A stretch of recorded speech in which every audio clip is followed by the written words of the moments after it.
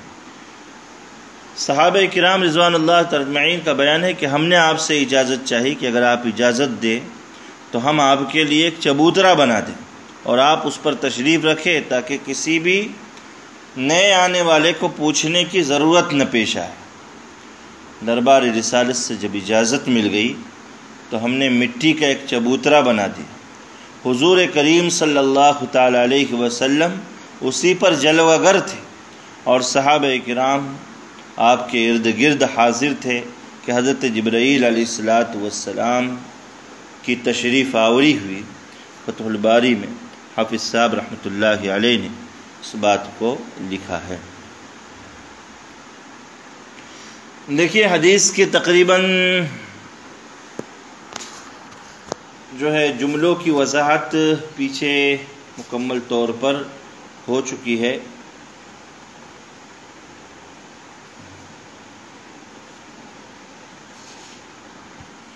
دیکھیے یہاں پر ایک سوال ہو سکتا ہے حدیث جبرائیل میں بھی اور یہ جو احادیث مبارکہ ابھی پڑھی گئی ہے ان پر بھی، کہ ایمان، اسلام، احسان یہ تو باہم ربط ضبط رکھتے ہیں، آپس میں ان کا تعلق ہے، اور اس سے پہلے اس کی وضاحت بھی ہو چکی ہے کہ پہلے ایمان پھر اسلام پھر احسان، اس کو ذکر کرنے کی وجوہات کیا ہے یہ آ چکی ہے ہمارے سامنے۔ مگر قیامت کا سوال یہ بظاہر ذرا ربط سے ہٹا ہوا لگتا ہے، ربط سے ہٹا ہوا بظاہر لگتا ہے۔ اس کے مختلف جوابات دیے گئے ہیں۔ ایک جواب اس کا یہ ہے کہ مرتبہ احسان حاصل کرنے کا طریقہ بتاتے ہوئے آپ صلی اللہ علیہ وسلم نے فرمایا تھا ان تعبد اللہ کأنک تراہ، کأن سے معلوم ہوا کہ اللہ کی رؤیت حقیقی اس عالم میں نہیں ہو سکتی، اس دنیا میں نہیں ہو سکتی، لہذا سوال پیدا ہوا کہ حقیقی رؤیت کبھی ہوگی، یا ہوگی بھی یا نہیں ہوگی۔ اس لیے قیامت کا سوال اس میں آ گیا کہ وہی وقت ہے حقیقی رؤیت باری تبارک و تعالیٰ کا، رؤیت باری تبارک و تعالیٰ کا وہی صحیح وقت ہے۔ ایک وجہ یہ بیان کی جاتی ہے، ایک جواب یہ دیا جاتا ہے کہ تمام دنیا عبادت کے لیے ہے اور اس کا آخری مرتبہ، عبادت کا آخری مرتبہ ہے احسان۔ حضور پاک صلی اللہ علیہ وسلم تشریف لا چکے تو دنیا کی تخلیق کا جو مقصد ہے وہ تو پورا ہو گیا، تو اب دنیا کے باقی رہنے کی ضرورت کیا ہے؟ اس لیے حدیث میں کہا گیا انا والساعہ کہاتین، میرا آنا گویا قیامت کا آنا ہے، لہذا اس میں اس طرف جو ہے ایک اشارہ موجود ہے۔ اب دیکھیے حدیث جبرائیل میں بھی اور یہاں پر بھی علامات قیامت کا بیان ہے۔ علامات قیامت دو طرح کے ہیں، ایک ہے معتاد۔ معتاد کا مطلب یہ ہے کہ وہ علامت اچانک رونما نہیں ہوگی بلکہ روز مرہ معمول کے مطابق رفتہ رفتہ پیش آئے گی۔ حدیث جبرائیل میں قیامت کی علامات معتادہ کا تذکرہ ہے، اور دوسری ہے علامت غیر معتاد۔ غیر معتاد کا مطلب یہ ہے کہ اچانک رونما ہو، جیسے سورج کا مغرب سے طلوع ہونا۔ دوسرے الفاظ میں انہیں علامت صغریٰ اور علامت کبریٰ قیامت کی یہ بھی نام دیا جا سکتا ہے، یہ بھی نام دیا جا سکتا ہے۔ دیکھیے حدیث میں ایک لفظ استعمال ہوا ہے، ان تلد الامۃ ربتها۔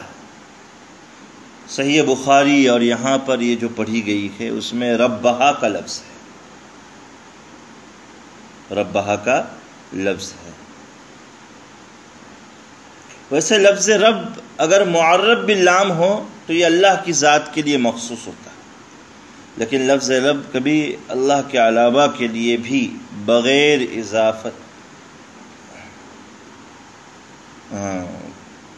اضافت کے ساتھ اللہ کے علاوہ کے لیے استعمال ہوتا ہے۔ بغیر اضافت کے لیے اللہ کے علاوہ کے لیے اس کا استعمال درست نہیں، جیسے رب الدار، رب المال، اضافت کے ساتھ اس کا استعمال درست ہے۔ ان تلد الامۃ ربتہا یا ربہا، کہ باندھی اپنے آقانی کو یا اپنے آقا کو جنے گی۔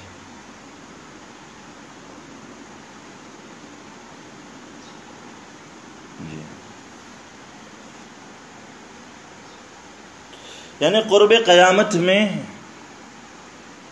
ام ولد کی بے جو ناجائز ہے اس کی بے کا رواج ہو جائے، اور ایک ہی ام ولد اس باندی کو کہتے ہیں کہ جس باندی سے اس کا مالک کو بچہ پیدا ہوا ہو، تو ظاہر سی بات ہے کہ اب وہ اپنے آقا کے بچے کی ماں ہیں۔ آقا کے انتقال کے بعد یہ آزاد ہو جائے گی، آقا اپنی زندگی کے اندر بھی اس کی خرید و فروخت نہیں کر سکتا، اس کو بیچ نہیں سکتا۔ تو ایک ہی ام ولد قرب قیامت میں بار بار فروخت ہوگی، مختلف ہاتھوں میں منتقل ہوگی، نوبت یہاں تک پہنچے گی کہ اس کا لڑکا لا علمی میں ماں کو خرید لے گا اور اس کے ساتھ وہی برتاؤ کرے گا جو عام باندیوں کے ساتھ کیا جاتا ہے۔ ایک مطلب اس کا یہ بھی دیا گیا ہے کہ قیامت کے قریب والدین کی نافرمانی عام ہو جائے، والدین کے ساتھ لوگ وہی برتاؤ کریں گے جو ایک آقا اپنی باندیوں کے ساتھ اور خادماؤں اور غلاموں کے ساتھ ان کو گالی گلوچ کریں گے۔ اس لیے اسے ان تلد الامۃ ربتہا سے تعبیر کیا گیا ہے۔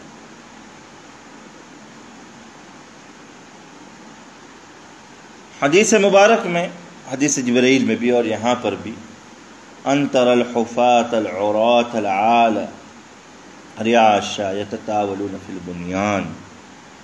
حفاة حافین کی جمع ہے، ننگے پاؤں، عراة عاری کی جمع ہے، بدن کا وہ حصہ جس کو چھپانا چاہیے لیکن کوئی کھلا رکھے۔ عالتن فقراء کو کہتے ہیں، فقراء کو کہتے ہیں۔ مطلب یہ کہ نااہل لوگ اقتدار پر قابض ہو جائیں گے۔ اس لیے ایک حدیث میں کہا گیا اذا اسد الامر الى غیر اہلہ فانتظر الساعہ، کہ جب معاملہ نااہلوں کے حوالے کیا جائے جو اس عہدے کے لائق نہیں ہے، علم کے اعتبار سے، تقوی طہارت کے اعتبار سے ان کے حوالے اگر معاملہ کیا جائے تو اب قیامت کا انتظار ہی کرنا چاہیے۔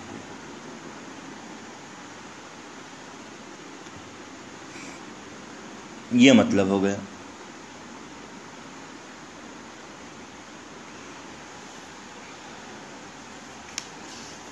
تو یہ علامات قیامت کے تعلق سے جو بات ہے وہ آپ کے سامنے آ گئی۔ دیکھیے حدیث مبارک میں کہا گیا کہ 5 امور ایسے ہیں کہ جن کا علم اللہ کے علاوہ کسی کو نہیں ہو سکتا۔ قیامت کا علم، بارش کا علم، ماؤں کے رحم میں کیا ہے لڑکا لڑکی جنس بچے کی شکل و صورت کا علم، کون کل کیا کرنے والا ہے، کس کی موت کس سرزمین پر ہوگی. تو یہ وہ چیزیں ہیں جن کا علم اللہ تعالیٰ کو ہے. اگر لوگوں کو اس کا علم ہے بھی تو ظن، تخمینہ اور اٹکل کی بنیاد پر ہے، اور اللہ کا علم واقعے اور حقیقت پر مبنی. حقیقی علم اللہ ہی کو ان چیزوں کا حاصل ہے. اللہ تعالیٰ کو بلا واسطہ ان چیزوں کا حقیقی علم حاصل ہے. اس لیے اگر کوئی ان چیزوں کا اندازہ کر کے یا مشنری کے ذریعے سے کچھ جان بھی لے، جیسے بارش، موسمیات کا محکمہ بارش کا علم بتلا دے، یا الٹرا سونوگرافی کے ذریعے سے پیٹ میں کیا اس کا اگر علم ہو جائے، تو یہ مشینوں کے واسطے سے ہوتا ہے. اللہ کو بلا واسطہ اس کا علم ہوتا ہے. اور یہ بھی ان کو جو علم ہوتا ہے وہ ظن اور تخمینے کی بنیاد پر ہوتا ہے، اور اللہ کو ان چیزوں کا علم حقیقت کی بنیاد پر ہوتا ہے. واللہ اعلم وعلم.